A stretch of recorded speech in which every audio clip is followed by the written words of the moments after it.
Idi janji lepas dia habis belajar tahun depan nak bawa saya dan bapanya buat umrah. Tapi siapa sangka ajalnya tiba dulu. Demikian rintis Saidah Sulaiman, 51 tahun, ibu kepada penuntut ijazah Dr. Falsafah PhD Muhammad Amidi Abdullah, 25 tahun, yang maut selepas kereta dipandunya terjunam ke dalam tasik di kampus Universiti Malaysia Kelantan UMK, Jeli dekat Tanah Merah petang 2 Disember. Naas kira-kira jam 6.20 petang 2 Disember itu juga menyebabkan rakannya Wan Ahmad Akmal Wan Mustafa, 25 tahun, cedera dan masih dirawat di unit rawatan rapi ICU Hospital Tanah Merah.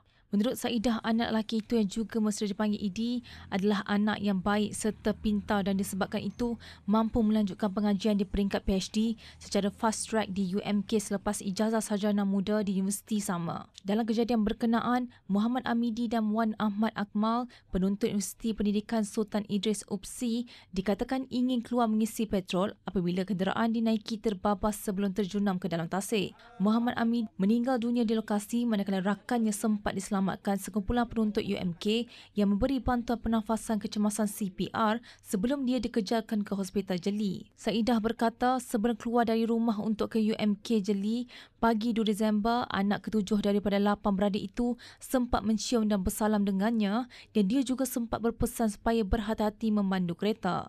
Jenazah Muhammad Amidi selamat dikebumikan jam 11.30 pagi tadi di Tanah Perkuburan Islam Kampung Cawas di Tanah Merah pada 3 Disember. Kira-kira 100 ahli keluarga, jiran dan rakan arwah berada di Tanah Perkuburan yang diselubungi suasana pilu terutama dengan tangisan adik mangsa Alia Damia, 15 tahun, yang sangat rapat dengan Allahyarham.